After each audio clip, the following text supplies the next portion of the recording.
TikTok e-commerce-nya mau dibabat habis, mau dihentikan. Menurut Mas Tom gimana? Ya, untuk orang-orang tertentu pasti akan menyenangkan ya. TikTok ini kayak pemicu. Pemicu sebelumnya adalah COVID. Oke. Gara-gara COVID nih, orang-orang yang biasa ke Tanah Abang, emak-emak yang tidak mengenal online, tiba-tiba kaget. Wah, ternyata enak juga belanja online. Saya garis bawain, saya simpulkan, saya permudah bahasa Mas Tom. Ya. Berarti TikTok mempunyai masalah seperti sekarang, mau dibabat habis e-commerce-nya karena terlalu berprestasi. Isu orang yang pakai keranjang kuning dan tidak pakai keranjang kuning, trafficnya berbeda, itu karena faktor algoritma, dok. I don't agree about that. Really? Saya nggak setuju. Pertanyaannya adalah, apakah TikTok mempengaruhi e-commerce lain? Jawabannya, tidak, Pak. Tapi kalau di Asia Tenggara, iya. Tidak. Masa sih? Ini sudah didata, Pak. Bapak tahu nggak kenapa tidak? Saya kasih tahu. Kenapa? Karena berbeda. Tanya Dokter Richard. Katanya e-commerce di TikTok akan dimusnahkan. Jadi perizinannya dipermasalahkan. Katanya juga ini menghabisi UMKM kecil. Nah, hadir bersama saya hari ini Tom MC Evil. Seorang coach ya. Seorang coach ternama, motivator terkenal, dan kita mau diskusi sama-sama. Bukan motivator lah, dok. Kita ini Pengamat bisnis ya? Ya, business coaching. Business coaching. Kita ngelatih UKM untuk bisa lebih maju lah. Oh, pas banget nih harus kita ngobrol nih. Langsung aja Mas Tom. TikTok e-commerce-nya mau dibabat habis, mau dihentikan. Menurut Mas Tom gimana? Ya, untuk orang-orang tertentu pasti akan menyenangkan ya. Karena TikTok kan setiap tindakan selalu akan ada dua mata pedang. Ya, pasti akan menguntungkan pedagang, menguntungkan customer, tapi di sisi lain pasti ada pedagang yang nggak happy karena harganya terlalu murah. Berarti menurut Mas Tom ada konspirasi di balik ini? Bukan konspirasi.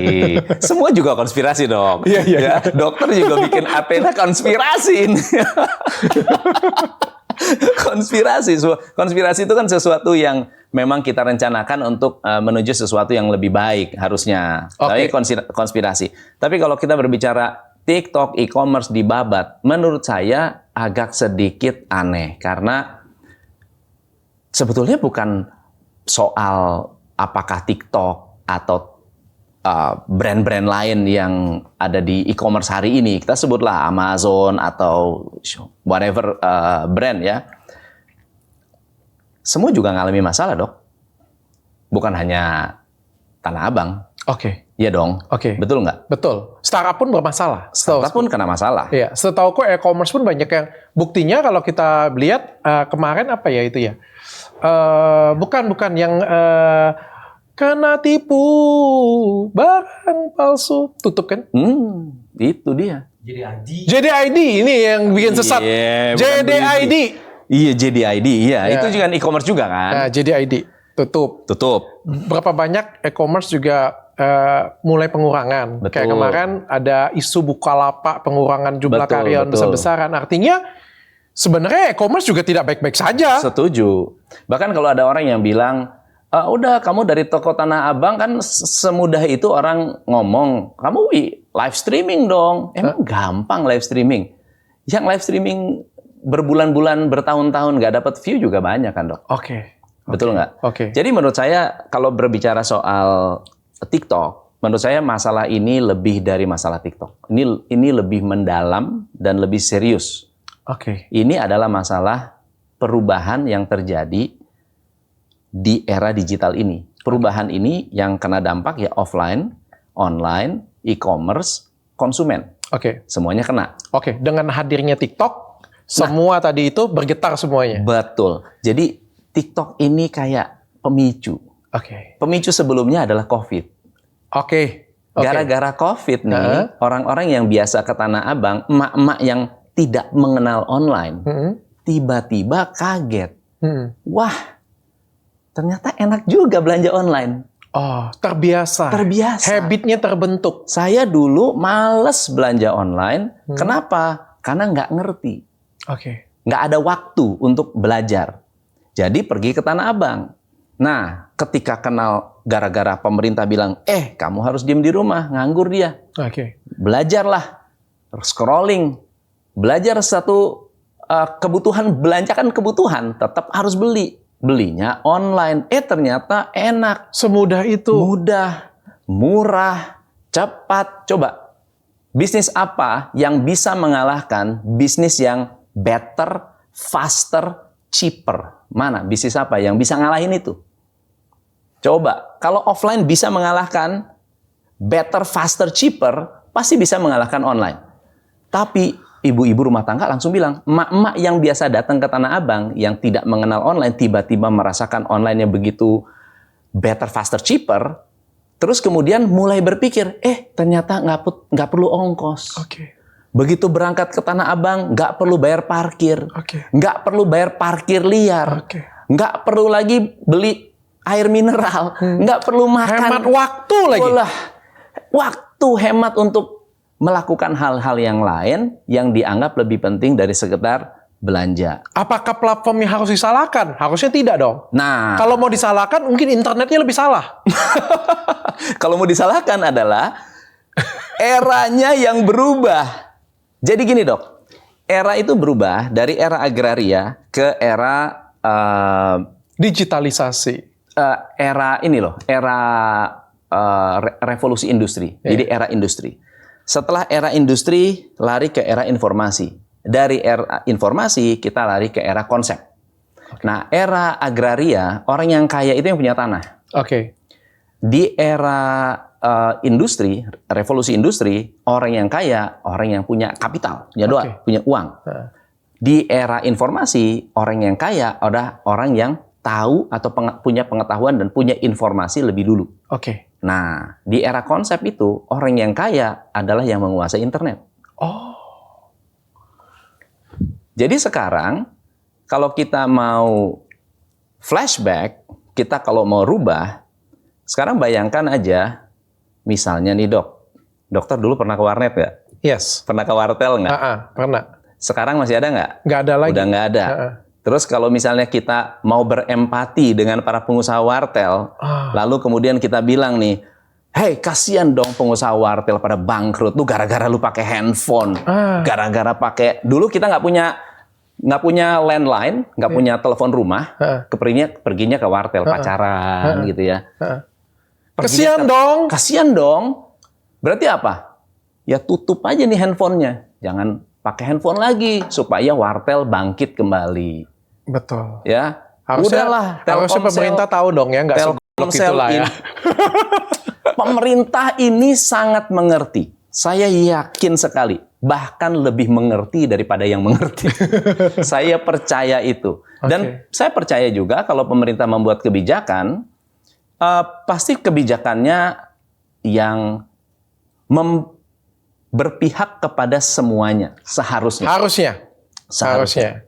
Ya, contohnya misalnya, kalau masalahnya adalah gara-gara TikTok Tanah Abang tutup, berarti gara-gara e-commerce Tanah Abang tutup atau online Tanah Abang tutup, kita tidak membuat Tanah Abangnya pindah ke online, tetapi menutup semua platform e-commerce. Jadi Tanah Abang bisa hidup lagi. Bukan satu. Tapi semuanya. Oke. Gitu. Kalau cuma satu, apa gunanya? Tapi mungkin nggak tuh ya? Nggak mungkin kan? Gua rasa nggak mungkin dok. Nggak mungkin. Tapi by the way saya menyampaikan dan banyak sekali orang yang salah mengerti. Banyak orang berpikir, wah kamu menyuruh Pak Teten baca data. Saya yakin punya data. Tetapi yang dikumandangkan, yang dikumandangkan di berita itu penekanannya pada satu platform saja. Oke. Pengennya semua. Maksudnya kan, mereka harusnya pengen kejar semua atau satu platform ini? Nah itu saya nggak tahu nih. Ini sedang yang dikejar satu ini. Kalau dari pemberitaan cuma satu? Cuma satu. Oke. Kan beritanya juga satu ini yang dikejar. Padahal sebetulnya yang ini tuh porsi jualannya cuma sekian persen gitu loh. Oke, kita mau bahas nih Pak Tom. Oke. Apa sih penyebabnya? Menurut Mas Tom dulu, apa penyebabnya TikTok mau dilarang e-commerce-nya? Menurut saya nomor satu, TikTok ini terlalu banyak ABG-nya yang bawel. Dan mereka sangat kreatif, bisa membuat kontennya itu terdistribusi, lalu kemudian direkomen oleh TikTok untuk bikin 5-10 konten per hari, itu dibanjiri dengan konten. Sehingga kita nggak akan pernah bosan dengan TikTok. Oke. Dan kontennya very variatif. sangat variatif. Dan lebih gila lagi, TikTok memiliki algoritma. Dokter lebih tahu. TikTok punya algoritma. Nah, algoritma inilah yang sebetulnya menurut saya, ya dari sisi TikTok, ada hal yang baik dan nggak baiknya juga sih algoritma ini. Oke. Berarti saya garis bawain, Ya. saya simpulkan, saya permudah bahasa Mas Tom. Ya. Berarti TikTok mempunyai masalah seperti sekarang, mau dibabat habis e-commerce-nya karena terlalu berprestasi. Mungkin terlalu canggih. Itu ya. Terlalu booming, terlalu cepat larinya. Betul. Ya, benar ya? Ya. Sama dengan teman-teman yang mungkin dulu ojek pangkalan dengan ojek online kan sempat ribut juga ya. Iya. Ya, saya rasa ini adalah sesuatu yang pasti harus dilewati oleh semua orang, di mana Ketika platform ini sangat platform tinggi ini sekali, booming, pasti akan ada yang pro nggak kontra. happy, Iya, pro oke. kontra. Wah, ini nanti menghabiskan taksi, Iya. nanti taksi pada begini, taksi pada begitu, tanpa izin. Dulu Uber juga gitu kan? Uber juga diserang. ini percis zamannya. Percis zamannya seperti pertama kali Gojek masuk ke Indonesia. Gojek masuk Indonesia atau Uber di Amerika itu Iya. kan diprotes sama taksi di mana-mana tanpa izin, tanpa apa, semua orang tinggal pasang aplikasi terus langsung bisa jadi pebisnis begitu, pakai mobil sendiri, pakai mobil sewa, bisa balik modal dengan waktu yang sangat-sangat cepat, mobilnya juga mewah, nggak bau apek, nggak bau pengharum mobil yang bikin mual gitu kan. Investasi juga nggak gede. Terus Kita bisa spread modalnya ke bisa masing-masing disambi orang. lagi, bisa disambi. Bisa disambi lagi. Saya berangkat kerja, ya daripada bayar tol sendiri, ngangkut orang aja. Artinya yang buatnya jenius, apakah kejeniusan itu harus kita halau? Nah, Apakah breakthrough tersebut harus kita redam? menurut saya breakthrough itu harusnya di apa ya? Ditampung, diakomodir. Kita belajar dari mereka seharusnya, bukan ditahan. Oke. Ya gimana caranya sekarang orang karena maju, kan gini dok, ada dua cara untuk bangun gedung yang tinggi. Cara yang pertama adalah kita punya gedung orang lain kita hancurin. Oke. Kita jadi gedung tertinggi tuh. Oh, oke. Hancurin punya orang. Hancurin tuh orang punya. Kita punya Pokoknya, jadi gedung tertinggi. Begitu ada gedung lebih tinggi dikit, hancurkan. Oke. Ya kan? Oke. Begitu gedung lebih tinggi lagi, hancurkan. Nah, cara yang kedua adalah kita bangun gedung yang lebih baik lagi. Walaupun dia lebih tinggi, oh ternyata ada caranya seperti itu. Dan kita bangun lebih tinggi lagi. Oke. Apa buktinya? Dulu e-commerce hanya e-commerce. Oke? Tidak ada tuh scroll video. Betul nggak dok? Short video. Nggak ada live video. Sekarang gara-gara ada live stream, bisa jualan live stream, yang lain ikut live stream. Oke. Ada short video juga. Oke. Nah sekarang pertanyaannya, jadi sebetulnya apa definisi sosial media yang mau dipisahkan nih dengan definisi e-commerce dan social commerce dan perizinan? Jujur aja, saya sendiri bingung dan butuh pencerahan, dok.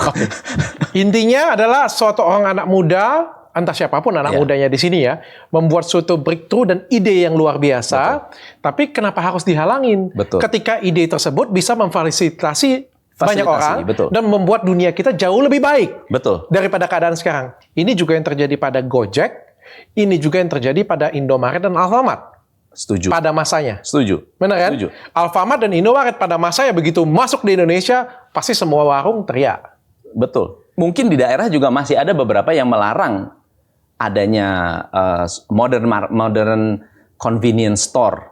Yang boleh diizinkan adalah local convenience store. Jadi convenience store tetap ada, tapi nggak boleh brand besar. Oke. Pasar-pasar jadi sepi gara-gara Indomaret dan Alfamart. Betul.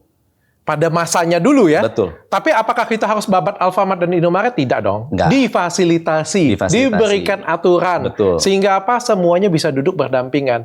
Kita tidak mungkin bisa bilang, ada anak jenius. Udah dulu, jangan jenius-jenius amat lu. Duduk aja kayak biasa aja dengan teman-teman yang lain. Benar. Nggak bisa dong.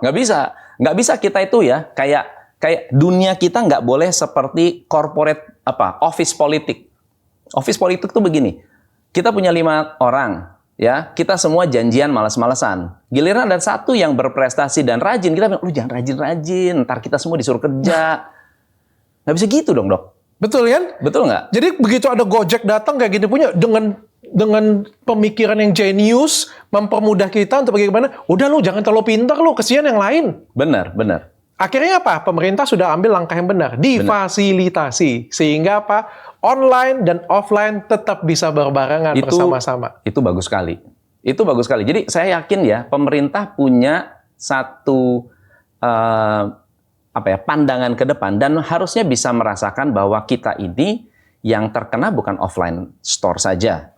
Semua itu kena. Oke. E-commerce-nya kena, parent company-nya juga kena, termasuk customer-nya juga sebetulnya kena. Oke. Karena banyak customer yang rugi kok beli online. Salah barang ya. Saya pernah beli barang di e-commerce. Ya, barangnya murah. Yang dikirim, Dok, itu cuma kardus kosong. Oke. Kardus kosong. Jadi mau dikomplain nggak bisa. Atau bahkan saya beli satu obat, bukan obat sih, kayak larutan fiber, Dok.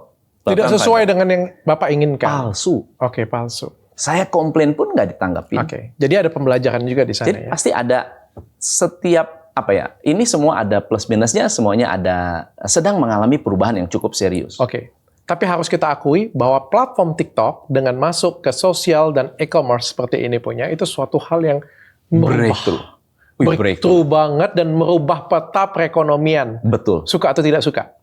Breakthrough-nya tuh luar biasanya begini, Dok. Orang yang nggak berbisnis jadi berbisnis gara-gara TikTok. Oke. Otomatis apa? Persaingan akan meningkat. Kalau persaingannya meningkat, siapa yang jual murah, dia yang menang. Dalam tanda kutip ya. Nggak seharusnya, tidak selalu. Tetapi karena konsumen kan selalu mencari yang murah. Wajar. Itu hal yang wajar. Ada satu riset dari PwC. Katanya gara-gara pandemi, Dok, 74% masyarakat itu sadar keuangan. Oke. Jadi lebih sadar nih, uang saya itu ada berapa sih? Tabungan saya ada berapa sih? Kalau saya taruh di sini berbunga nggak sih? Kalau saya taruh di sini salah nggak sih? Makanya kripto jadi naik. Ya, kemudian investasi jadi booming. Anak-anak muda pada nabung. Lalu kemudian dampaknya adalah mereka jadi hemat, Dok. Oke. Mereka menjadi sangat-sangat aware dengan apa yang dibeli. Oke, jadi lebih efisien. Lebih efisien. Nah, ada 3 alasan kenapa mereka belanja. Alasan yang pertama, kalau dapat gratis ongkir. Oh, oke. Alasan yang kedua, kalau mereka dapat harga termurah. Oke. Alasan yang ketiga, kalau bisa mencari harga termurah, kualitas yang terbaik. Oke. Dan itu wajar. Sekarang pertanyaan saya adalah, siapa yang bisa memfasilitasi itu? Dulu offline bisa. Kenapa ITC Mangga 2 sukses? Kenapa Mangga 2 ya, pasar Mangga 2 itu sampai bertoko-toko, sampai bergedung-gedung. Trade center tuh, Dok. Ya kan? Karena bisa compare. Karena bisa dapat harga termurah. Sudah jelas paling murah. Udah. Cuma gratis ongkirnya nggak ada. Gratis ongkirnya nggak ada. Dan ada orang yang kasih break tuh luar biasa. Betul. Tanpa pergi ke toko. Betul. Bisa ngebandingin satu sama lain cuma dari jari aja. Betul. Ngebandingin harganya. Benar, dan benar. itu ada di e-commerce. Ya. Dan kalau kita berbicara soal offline store. Let's say ini adalah kita punya offline store. Lalu kemudian, oke, kita lawan-lawan antara offline dan online.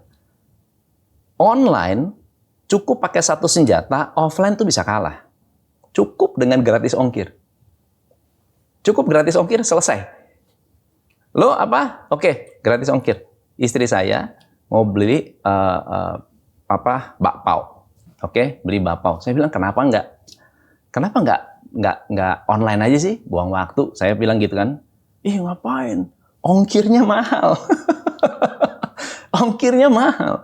Mendingan bawa mobil sendiri, nyampe ke sana, beli. Padahal ada biaya itu. Betul, itu biaya juga kan. Tapi buat dia itu, ongkir itu sebuah cost yang sangat tinggi.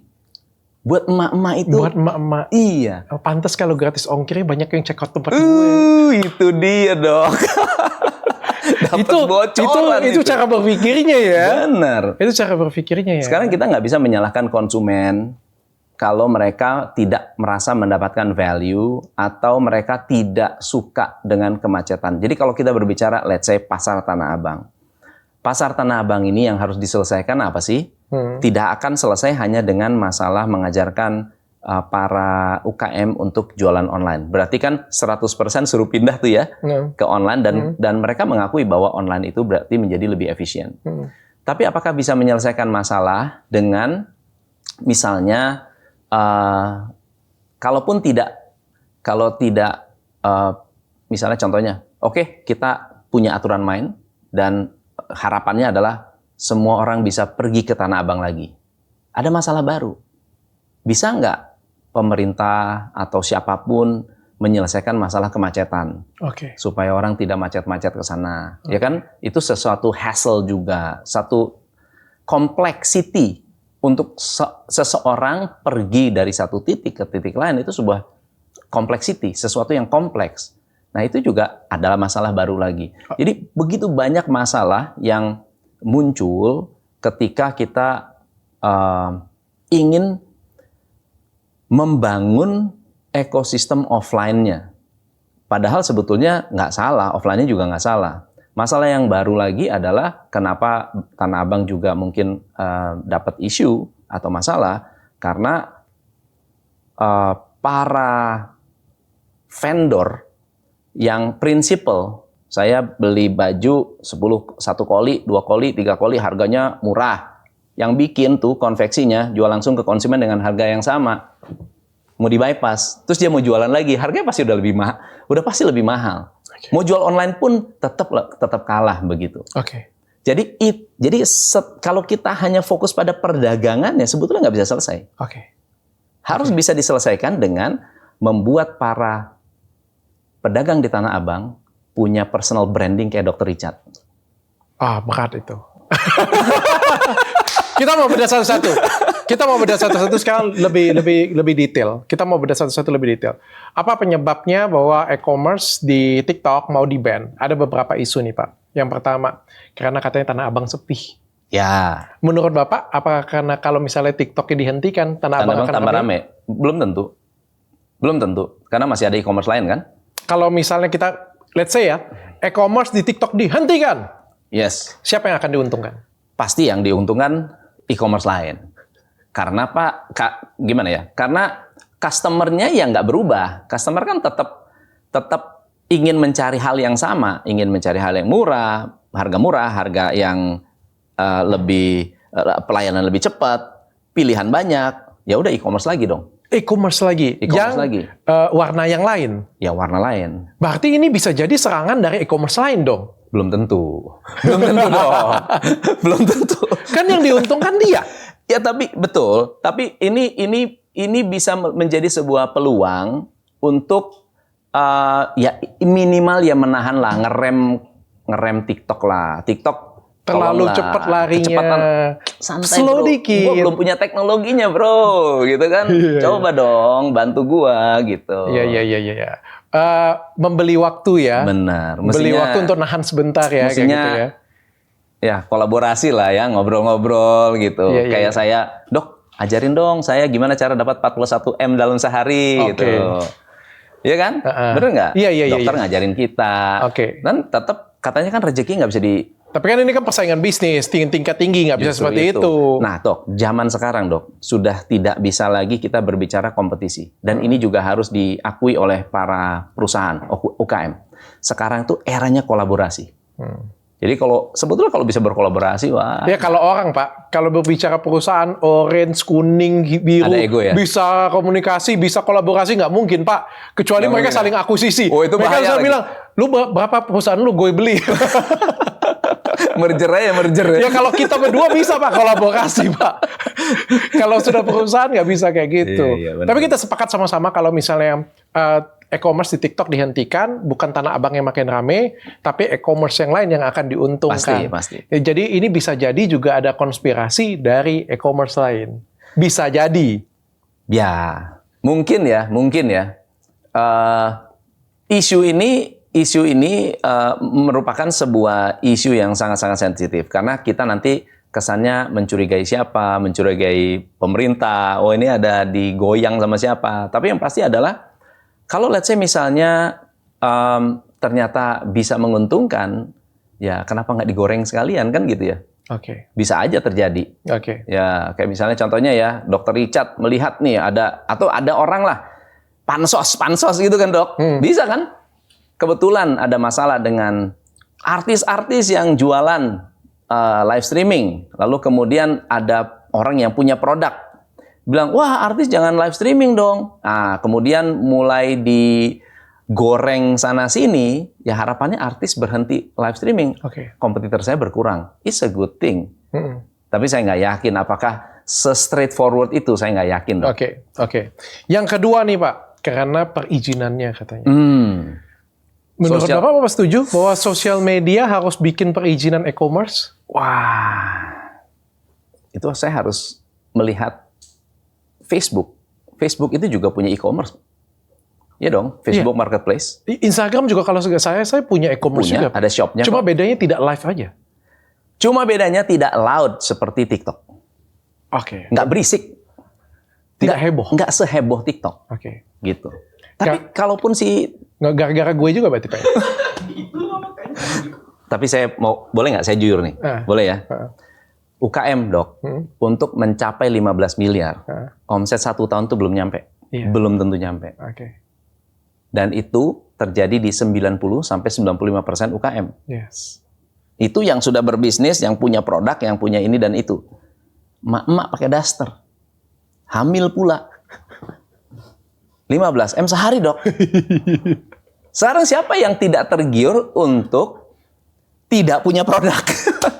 Siapa yang tidak tergiur hanya untuk jadi afiliator? Pak, saya garis bawain lagi ya. Emak-emak yang pakai daster itu Pak, Ya. itu nggak punya modal untuk buat perusahaan itu Pak. Jadi dia punya 15 M itu Pak ya. Betul. Bahkan dia tanpa modal, tanpa diriin gedung, tanpa menyewa sesuatu, Bener. tanpa membuat suatu produk Pak. Breakthrough luar biasa kan? Tanpa ide, tanpa cari formula, Dok. Benar nggak? Tanpa negosiasi, tanpa ada minimum order, Tapi dia bisa cetak omset tapi segitu. 15 M sehari. Oke. Dan ternyata nggak sampai di situ. Bisa tembus 40 M pula, Dok. Itu manusianya yang bikin heboh sehingga Bapak Menteri Koperasi sampai aware. Gara-gara itu. Ditambah lagi Dokter Richard ini. Berarti ada dosaku, ada dosa Mami Louis, ada dosanya Kocun di situ ya. Kocun juga termasuk. Dosa kami bertiga itu yang buat sampai heboh banget. Heboh. Semua terinspirasi. Sampai Dok. Pak Menteri pun juga juga jadi aware. Jadi aware, ternyata ada duitnya di sini. Baru nyadar, oh ternyata ada duitnya. Yang awalnya silent is golden. Ya sekarang tiba-tiba, oh ternyata seheboh itu. Artinya sepowerful itu. Oke. Nah, berarti kalau di track back keadaan di Asia Tenggara, TikTok itu visitornya udah nomor 1. Iya. Visitornya sudah nomor 1, udah mengalahkan yang lain-lain. Kalau visitornya sudah nomor 1, itu tinggal tunggu waktu. GMV-nya pasti bisa di nomor 1, Dok. Yes. GMV-nya pasti nomor 1, sebentar lagi. Sebentar. Cuma lagi. di Indonesia masih 9%. Oke. Gitu. Nanti kita bahas secara spesifik yang itu. Ya. Sekarang saya tanya pertanyaan balik lagi nih. Berarti kan Facebook punya e-commerce juga. Ya, Instagram punya e-commerce juga. Ya. Kalau kita ngomong TikTok, sosial media itu apa sih maksudnya? Kalau misalnya chatting itu sosial media kan? sebetulnya kalau sosial media kan dia bisa broadcasting, bisa interaksi, membangun network. Oh, oke. Itu sosial media. Kalau bisa komunikasi satu sama lain itu sosial media Sosial nggak sih? media. Sosial media juga. Sosial media. Kalau kayak WhatsApp kayak gitu masuk sosial media nggak sih? Ya mungkin broadcasting communication system ya. Maka definisi-definisi ini harus Karena kalau ngomong-ngomong di e-commerce lain itu juga kita bisa chattingan loh. makanya. Buktinya di Gojek aja kemarin pakai selingkuh kan? Betul. Iya, baru ingat saya. Bener, baru ingat. Berarti Supaya nggak ketahuan istri ya. Iya, berarti di dalamnya juga ada fitur sosial medianya juga kan? Betul. Dan bisa posting yang di-like orang. Di, Iya dong. di keranjang yang lain ada juga postingan video juga bisa juga. Bisa kan? Artinya semuanya punya sosial media dan e-commerce, Betul. tapi dengan kadar yang berbeda. Dengan kemampuan dan dengan nilai kreativitas yang berbeda. Nilai kreativitas yang berbeda. Jadi sebenarnya semuanya punya sosial media dan e-commerce. Dan e-commerce. Kalau mau dibabat habis, harusnya semua dibabat habis. pasti. Oke, sekarang pertanyaannya, apakah perlu perizinannya dua-duanya? Saya nggak tahu karena gini. Ini soalnya departemen di pemerintahnya beda-beda nih.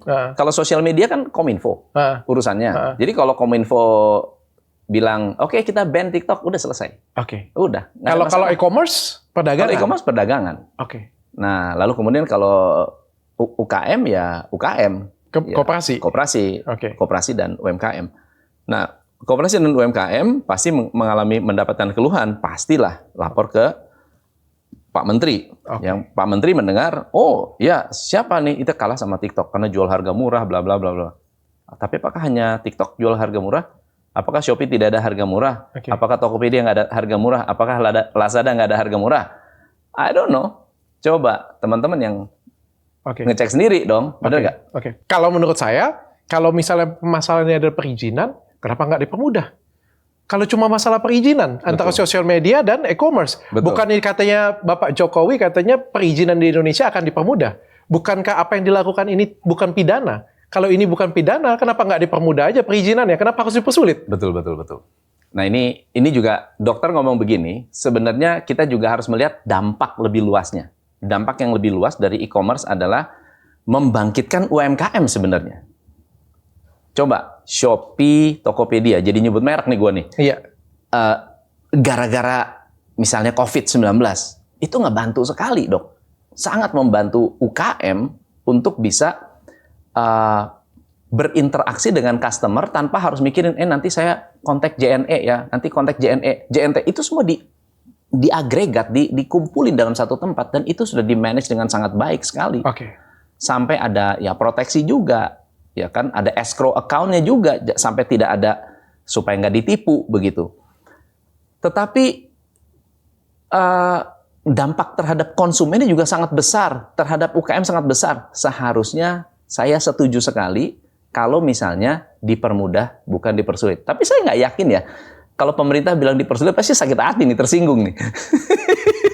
Tersinggung dong pasti. Ya kalau cuma permasalahan perizinan. Kalau masalah perizinan. Dan ini bukan pidana, kecuali apa yang kita lakukan itu adalah jual ganja. Jelas ganja itu adalah terlarang. Apa yang kita jual di sini adalah UMKM. Benar kan? Dan apa yang kita lakukan ini adalah suatu hal yang positif dan baik. Kenapa nggak dipermudah? Setuju. Daripada dibabat, kan lebih bagus difasilitasi. Dibuatkan aturannya. Apa nih permasalahan Bapak ini? Masalahnya pajak nggak datang ke negara. Ya udah buatin aturan pajaknya. Tapi apa iya pada nggak bayar pajak? Saya nggak yakin. Bisa jadi, Pak. Hah? Masa sih, Pak? Bisa jadi, Pak. Bisa jadi kalau itu. Oke, kita masuk ke segmen ketiga nih. Kalau tadi masalah perizinan ya. Sekarang kita yang ketiga nih. Apakah karena ini jualannya harganya terlalu murah, Pak? Sehingga akhirnya merobohkan pesaing pasar yang lain.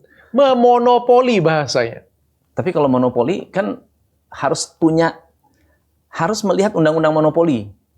Kalau berbicara monopoli, pasti mengerti lah. Dia itu ada spesifik market share.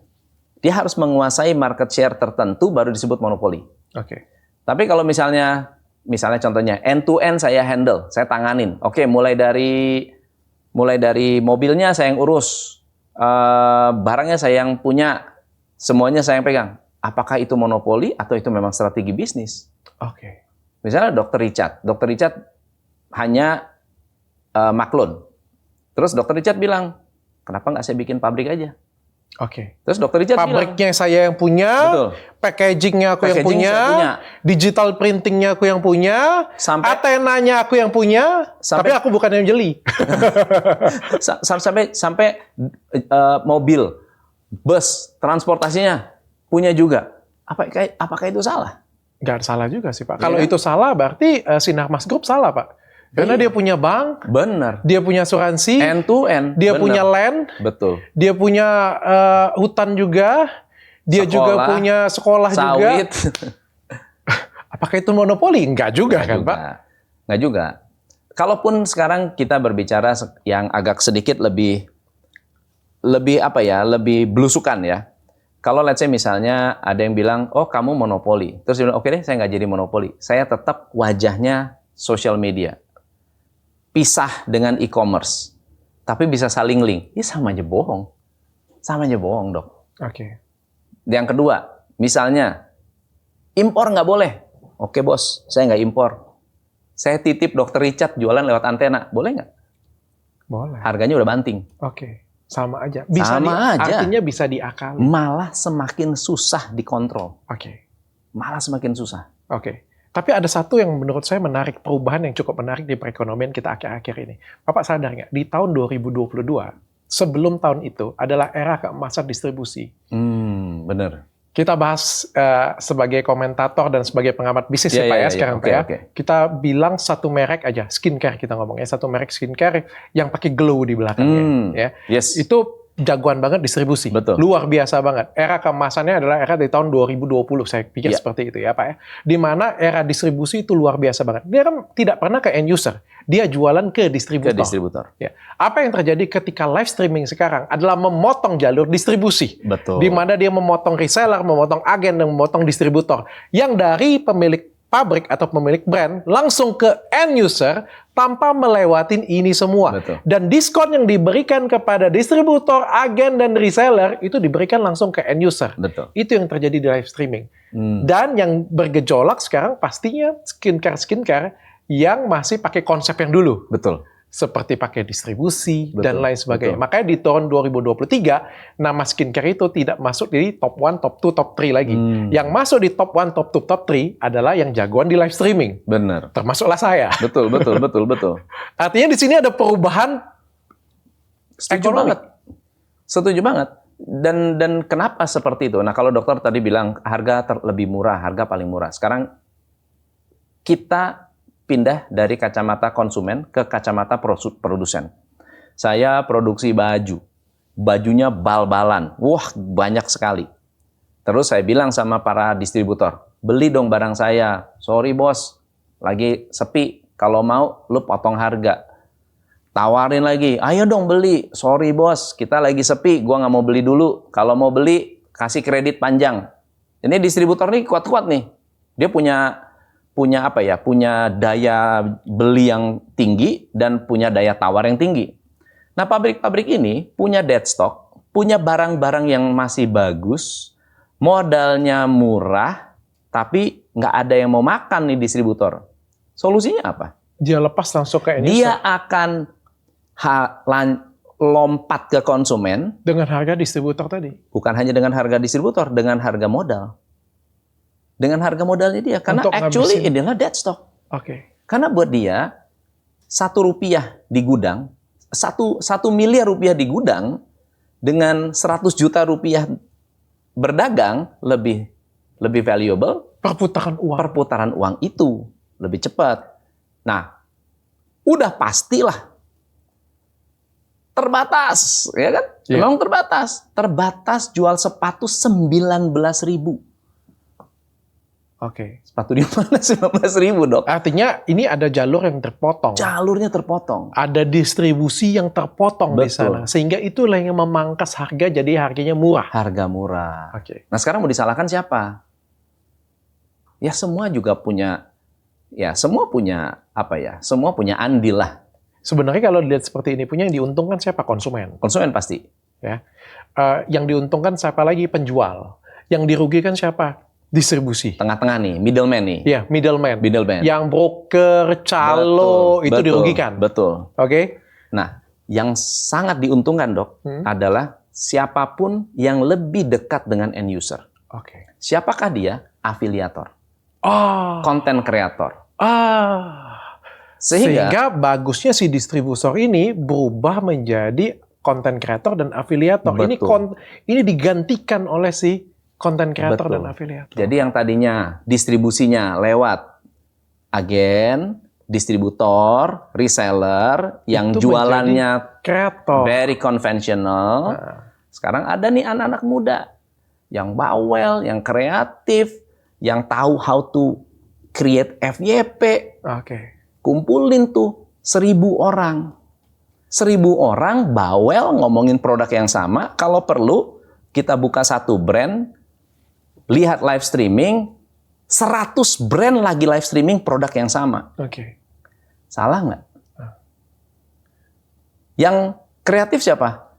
Ya yang mengerti siapa yang terdekat dengan konsumennya. Oke. Dan yang dicintai itu bukan brandnya, Dok. Nah, Yang dicintai adalah Dr. Richardnya, Kreatornya. kreatornya. Oke. Pokoknya kalau kreator bilang, Mami Louise bilang, barang ini bagus, gue percaya Mami Louise, udah selesai. Oke. Dia mau ganti brand gue nggak kerja sama lagi. Oke, nggak apa-apa, gue ganti brand lagi. Artinya ada perubahan pasar yang harus mau tidak mau harus kita ikutin. Betul. Kita nggak bisa pakai kacamata konvensional kita. Betul. Oke. Nah, dinamika ini harusnya dibaca.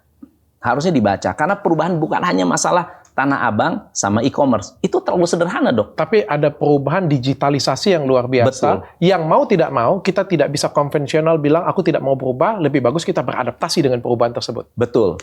Sekarang ini ya, kayak contoh ya. Saya sudah bekerja di tahun 92. Tahun 92 tuh saya udah kerja, Dok. Oke. Jadi buat teman-teman yang 92 baru Saya lahir. masih 7 tahun, Pak. Masih 7 tahun kan? Nah, saya udah kerja. Oke. Jadi saya bisa merasakan era sebelum digitalisasi dengan era setelah digitalisasi. Dan pada saat saya mulai berbisnis itu 2006. 2006 itu yang namanya seorang business coach itu tidak perlu punya website, nggak perlu marketing aneh-aneh, dari mulut ke mulut udah hidup kita. Oke. Nah, tapi saya membaca membaca perubahan itu 10 tahun, 20 tahun. Jadi saya tahun 2010 klien-klien saya bilang, kalian harus masuk bukan digital marketing, harus punya YouTube channel. Saya bilang, waktu itu YouTube channel masih biasa-biasa lah. Banyak yang ketawa.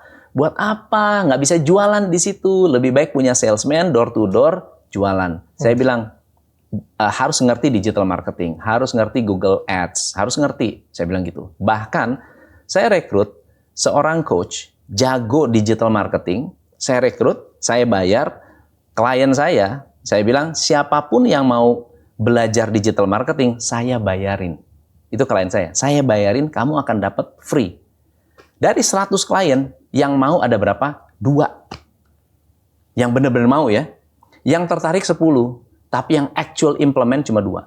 Dan 2 ini, 1 jualan kipas angin, Dok. Jualan kipas angin bisa membypass toko-toko gelodok langsung ke pabrik. Pabrik telepon dia, lu bisa punya blower ya? Lu bisa jualan ini ya? Saya mau dong. Dari YouTube. Oke. Nah, sekarang pertanyaan saya adalah, kita ini sedang melewati sebuah masa perubahan yang lebih mendasar dari sekedar perdagangan. Lebih mendasar. Apa itu? Efisiensi. Jangkauan yang lebih besar. Semakin efisien. Jangkauannya juga jadi lebih besar. Betul. Yang betul. tadinya saya cuma bisa kayak gini, sekarang jangkauan Sekarang saya mau tak terhingga. terserah saya mau kemana. Yang Gitu. tadinya pasien kalau mau datang, harus datang ke klinik saya, Benar. harus ketok meja konsul saya, duduk di depan saya, ngobrol seperti ini. Sekarang begitu saya live, saya bisa ketemu puluhan ribu, jutaan orang bisa mendengarkan penjelasan saya. Benar. Dan era seperti ini punya nggak bisa kita halangi. Benar. Cepat atau lambat tetap akan datang. Betul. Saya pikir era seperti ini punya sama seperti yang tadi saya bilang tadi ya, seperti Gojek masuk ke Indonesia, seperti Alfamart masuk ke Indonesia, atau lebih persisnya lagi saya bilang, seperti pada waktu komputer masuk ke dunia. Orang yang sekretaris direksi pada nggak mau tuh pakai komputer karena lebih cepat dia ngetik pakai itu loh. Mesin tik. Lebih cepat ngetik pakai mesin tik loh. Terus dibuatkan banyak alasan. Mata rusak lah, mata minus lah. Betul. Benar. Entah katanya apa itu virusnya tahun 2000-an itu, Y2K lah, Y2K. apa kiamat lah. Akan ada kiamat. Benar kan? Aduh, coba handphone semua, jualan semua. Pada waktu zaman tersebut datang Benar. menghebohkan dan menggetarkan dunia. Benar. Ya, tapi tetap harus kita beradaptasi dan Benar tidak bisa sekali. kita hindarin. Menutup satu platform tidak akan menjawab tidak akan dapat jawaban juga. Enggak akan bisa Yang menyelesaikan keempat, masalah. Pak Tom. Yang keempat, apakah karena ini dari China? Gua berani ngomong deh gue. Saya rasa bukan karena China-nya. Kalau enggak nanti kita jadi rasis ya. Tapi menurut saya China adalah negara yang very produktif, Dok. Mereka sangat produktif. Mereka itu terus memproduksi, laku nggak laku. Jadi sama seperti produsen tadi, saya sudah produksi banyak. The only way adalah untuk distribute. Dan bagaimana caranya supaya produk saya laku? Saya melakukan penetrasi pasar dan membuat orang ketagihan produk saya. Oke. Sama seperti Jepang dulu lah. Dulu Jepang dianggap produknya jelek, lama-lama bagus. Sekarang orang bangga pakai produk Jepang. Dulu orang kalau dibilang, oh mocin, motor Cina, nggak ada yang mau beli. Sekarang dari China, itu udah ada standar kualitas tertentu. Tapi apakah karena China-nya? Kalau rasisnya saya nggak tahu. Nggak berani ngomong gue. Jangan gue yang ngomong lah. Dokter lah yang lebih ngerti. Dokter yang lebih ngerti. Karena ini diskusi, saya akan sampaikan pendapat saya. Kalau ngomong ini dari China, kita berbicara platform lain juga emang dari mana? Iyalah. Platform lain juga dari China juga. Nggak ada bedanya dari seperti sekarang ya. Kalau kita ngomong platform lain, asalnya juga dari China juga. Yang punya orang China juga. Benar. Kalau kita ngomong ini disusupin oleh projectnya China, project TikTok S ya, project S ya kita ngomong ya. Saya bisa bilang ada bisa iya, bisa tidak. Aku berada di dalam. Jadi aku cukup tahu apa yang terjadi di dalam. Aku bisa ngomong bisa iya, bisa tidak. Tapi sebenarnya itu balik lagi ke kreatornya. Sebenarnya apa yang kita jual itu kebanyakan UMKM lokal. Saya menjual produk saya sendiri. Teman-teman saya yang lain, saya ngelihat jualan produk mereka sendiri. Tapi ingat di sini, TikTok pertama kali adalah di China. Betul. Tentu lebih mature di sana. Berpengalaman. Kita kalah 5 tahun atau kalah 10 tahun. Ya, di sini sudah berkembang banget, di sini baru berkembang. Otomatis perusahaan di China melihat Indonesia adalah potensi. Kami dari masa depan, kami tahu banget apa yang akan terjadi, apa yang Indonesia akan lewati. Kayak gimana kalau kamu bantu? Masuklah mereka ke sini untuk membantu. Jadi TikToknya nggak China. Kreatornya tidak China, tapi kreator kita lagi tumbuh dan mau belajar. Datanglah perusahaan-perusahaan dari China yang sudah mature tadi, mau datang, mau kami bantuin nggak? Apa nih masalah kalian? Stoknya nggak cukup, kami bantuin nih. Benar. Karena kami sudah pengalaman. Kami tahu masalah-masalah Anda, bahkan lebih dulu. Masalah yang kalian hadapin adalah masalah kami 5-10 tahun yang lalu. Betul. Make sense. Bukan make sense, itulah yang terjadi. Itu sangat-sangat make sense. Itulah yang terjadi, Pak. Wah. Bapak tahu nggak? Ketika kita jualan barang murah, kreator menyuguhkan barang murah dengan stok yang nggak ada. Harus diakui ketika kita berjualan, pabrik di Indonesia tidak bisa memenuhi itu. Ya, tidak secepat itu. Tidak secepat itu. Betul. Harus diakui suka atau tidak suka. Di kita jualan kita nggak bisa memenuhi itu. China bilang, aku siap. Iya. Si kreator mau tidak mau mencari opsi. Aku cinta barang Indonesia, tapi ini omset. Betul. Lebih cinta uang daripada cinta barangnya. Aku cinta barang Indonesia, tapi ini omset cuy. Iya. Kita teriak-teriak dengan Indonesia, Customer datang bisa komplain nanti. Akhirnya kita ya yang sebelah sana menyediakan fasilitas. Benar. Oke, kalau seperti ini punya, menurut saya yang harus dilakukan pemerintah adalah difasilitasi. Betul. Diedukasi masyarakatnya. Toh masuk ke Indonesia kan melalui cukai. Apa masalahnya? Benar. Kalau masuknya secara legal, what is the problem? Benar. Makanya tadi saya bilang, masa sih nggak bayar pajak kan nggak mungkin dong. Kalau impor masuk tidak bayar pajak kan nggak mungkin dong. Kalau saya jadi pemerintah, daripada saya kotak-katik si TikToknya, naikkan saja cukainya. Iya, bisa aja. Kita naikkan cukainya itu satu untuk menahan. Jaga gerbangnya, Jaga gerbangnya. Tapi yang kedua sebenarnya kita juga harus mulai memikirkan Indonesia sebagai produsen. Harus memproduksi yang bagus. Betul. Mass. Kualitasnya. Mengejar ketinggalan dari orang lain. Di Cina, kenapa dia bisa bagus dan murah? Karena sudah melewati kegagalan bikin yang jelek dan mahal.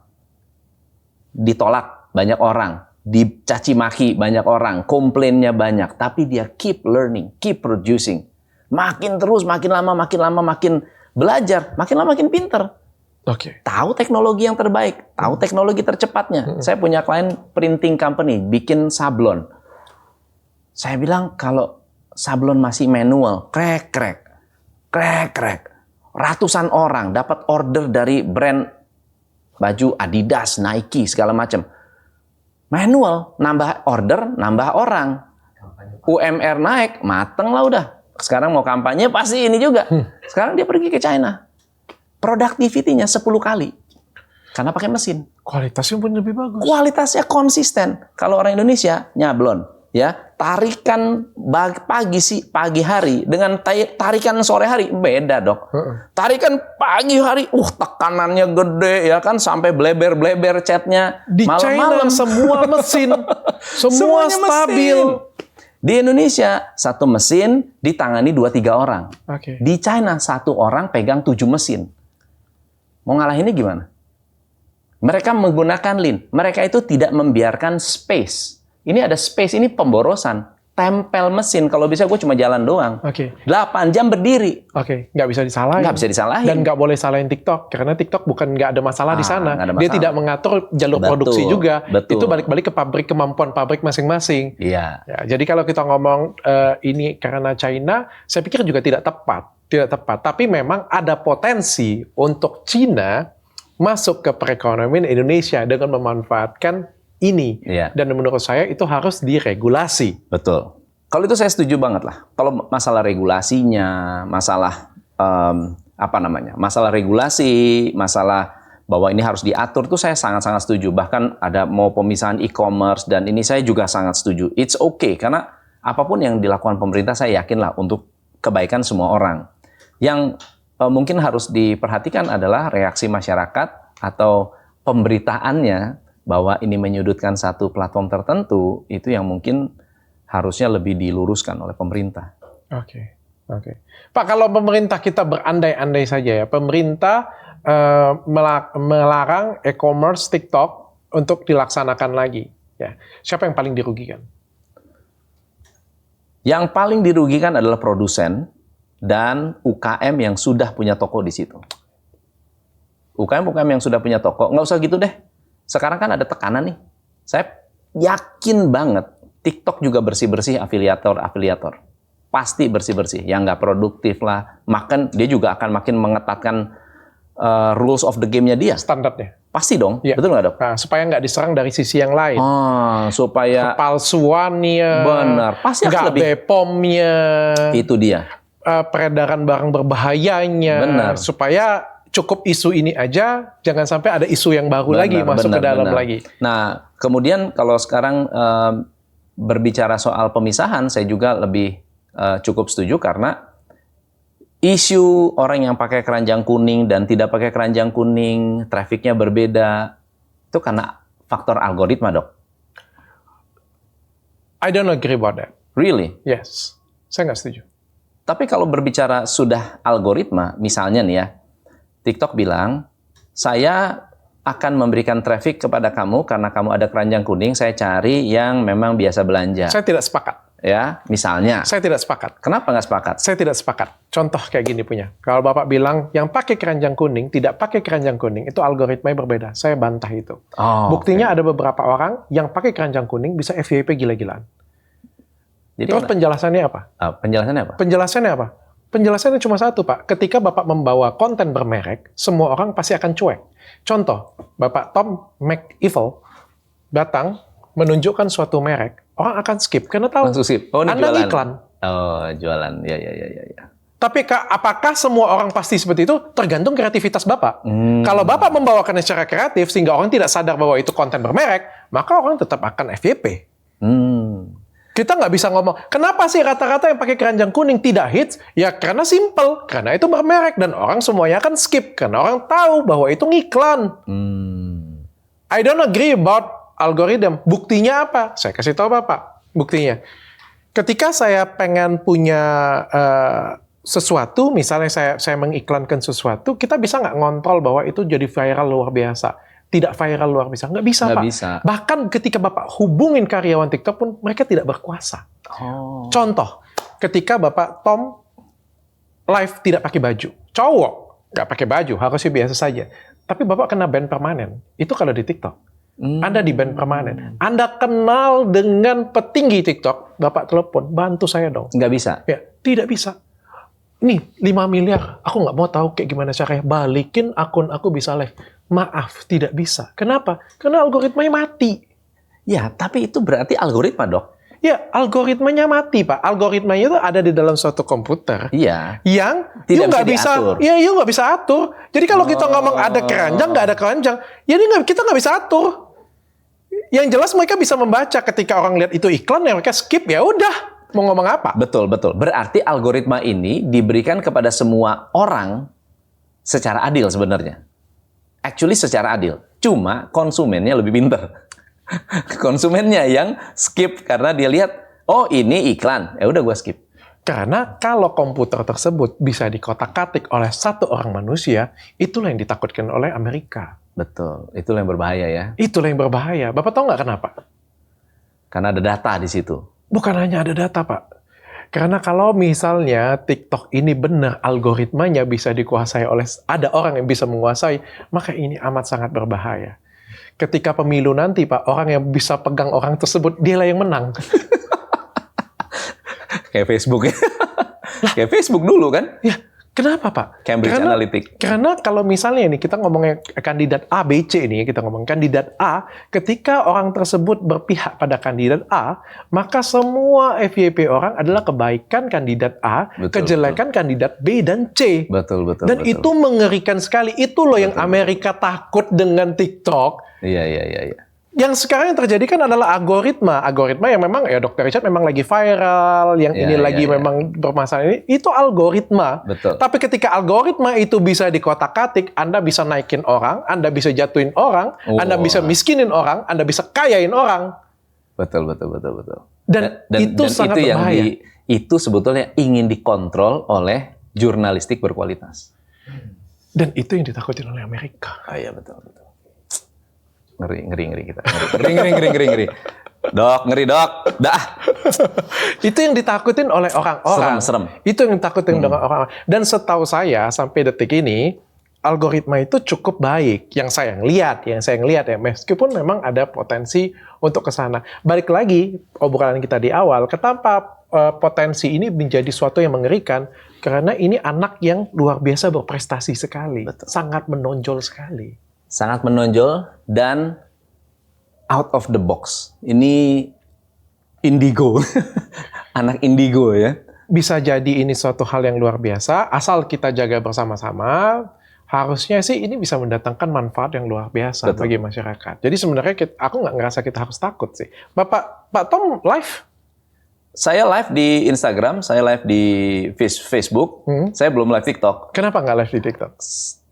Nggak ada barang jualannya, aku kasih barangku nih. Jadi anak angkat boleh lah. Dan dia yang lebih senior, dia yang lebih tua, Gue jadi anak aku yang jadi anak angkatnya ya. Aku yang jadi Gua anak jadi adik angkat. Kenapa nggak mau jualan? Mau belajar, Dok. Mau belajar ya? Kapan ya? Kita bisa belajar ya? Siap. Ya, gue belajar Sebagai anak sebagai yang lebih muda. konten kreator lah. Oke, siap. Kalau e-commerce lain ada ngikutin juga live-nya? Enggak terlalu sih. Justru saya lebih ke TikTok Oke. sekarang. Sebenarnya e-commerce lain kalau live itu lebih serem loh, Pak. Kenapa lebih serem? TikTok ini, Bapak datang ke TikTok ngapain? Iseng. Oke. Entertainment. Betul. Oke. Kalau pada suatu hari Bapak lihat shopnya dan Bapak membeli, apa yang terjadi? Berarti Bapak nggak sengaja masuk dan membeli. Betul. Kalau saya definisikan dalam kegiatan umum adalah Bapak datang ke pasar malam. Ke mall ya, ke pasar malam benar-benar. Ada hiburan. Bapak mau lihat hiburan, main sana main sini, datang ke toko, Bapak merasa beruntung karena dapat barang murah. Betul. Bapak check out, Bapak beli. Betul. Padahal tujuan datang ke pasar malam bukan mau belanja. Buat window shopping. Oke. Iya. Sedangkan e-commerce lain adalah pasar. Pertanyaan saya ke Bapak adalah, kalau Bapak datang ke pasar, Bapak ngapain? Ya pasti belanja. Oke. Berarti sebetulnya lebih dahsyat ya. Nggak apa yang ditakutkan kalau gitu. Artinya Bapak datang ke sana, Bapak sudah mau belanja. Bawa niat itu sudah bawa niat. Sehingga apapun yang kita jualan di sana akan lebih mudah buat orang untuk check out. Closing. Artinya ini lebih serem. Betul. Pertanyaannya adalah, apakah TikTok mempengaruhi e-commerce lain? Jawabannya tidak, Pak. Tapi kalau di Asia Tenggara iya. Tidak. Masa sih? Ini sudah didata, Pak. Tidak, Pak. Bapak tahu nggak kenapa tidak? Saya kasih tahu. Kenapa? Karena perbedaan habit tadi. Orang datang ke media e-commerce yang lain. Iya, Bapak iya. kalau buka Shopee, mau ngapain saya tanya? Ya, mau lihat pasti saya kah? Mau belanja. Mau belanja. Mau nyari barang. Mau cari Betul. barang, betul. Kalau Bapak niat mau belanja, Bapak belinya ke e-commerce lain. Betul. Tapi kalau Bapak ke entertainment, maka Bapak nggak sengaja impulsive buying namanya di situ. Benar. Apakah ini saling mempengaruhi? Kecil, Pak. Irisannya itu kecil banget. Iya. Make sense. Make sense. Ya, tapi apakah nanti... Jadi e-commerce lain takut nggak? Sebetulnya nggak takut, tapi marketnya shrinking. E-commerce lain itu tidak takut, Iya. Pak. Tapi e-commerce lain juga pengen pasar itu. Betul. Maka e-commerce Mau lain ambil, sekarang mau ambil. buat juga. Buat juga. Itulah yang saya bilang tadi, kalau eranya adalah era kolaborasi, eranya era perubahan, yang berubah kan perilaku konsumennya, lalu konsumennya ini mau dirayu dengan cara yang tepat. Ya TikTok udah Yes. punya ilmunya gitu loh. Iya. Tapi sebenarnya kalau e-commerce lain lebih kreatif, mereka itu lebih jago lagi untuk memainkan ini. Karena betul. mereka lebih berpengalaman. Betul. Dan mereka punya, Dan base-nya tuh lebih gede. Pak, mereka punya 1.001 senjata lebih banyak daripada Betul. TikTok. Saya mohon maaf ngomong Betul. seperti ini, Pak. Bapak pernah check out di TikTok, Bapak cuma punya satu pilihan. Ketika Anda Betul, check out betul. di e-commerce lain, Bapak punya 5 pilihan. Cepat, super cepat, pelan, Betul. reguler, Gojek. Betul. Bapak punya pilihan, bayar langsung, COD, bahkan pay later juga bisa. Iya. You have semua senjata ada di e-commerce lain. Benar. Tinggal mau atau enggak. Betul. Ya memang kalau lihat dari percentage kantong kita belanja di TikTok berapa persen sih? Belanja di e-commerce lain berapa persen? Jadi sebetulnya apakah ini benar-benar mengganggu? Saya sih nggak yakin ini merupakan sesuatu yang actually harus ditakutkan, tetapi pergerakannya memang massive. Nah itu yang harus Dan dibahas. ini cukup menggetarkan. Itu yang ini kemana nih larinya nih, kita nggak tahu nih gitu. Ya, balik-balik lagi ini salah satunya dosa Mami Louis, Coach Chun, dan Dr. Dan Richard. Dr. Richard. Thank you Mas Tom sudah datang dan Thank you so much. diskusi dengan saya. Luar biasa banget. Thank you dok. Saya deg-degan dok datang ke sini dok. Apa yang deg-degan? Karena pertanyaan tadi udah pasti pertanyaannya menyeramkan semua si dokter nih. Enggak lah, karena aku cukup ngikutin live streaming ini dan aku cukup paham luar dalam ya, Iya, baik permasalahannya ya. Jadi menurutku sebenarnya ini nggak ada, ini suatu breakthrough yang harus diregulasi oleh pemerintah. Iya. Harusnya Harus dokter Richard yang gue diregulasi. ajak ke podcast kita ya. Bahas ini. Salah, saya nggak pernah live streaming. Thank you so much. Thank you dok. Tanya Dokter Richard.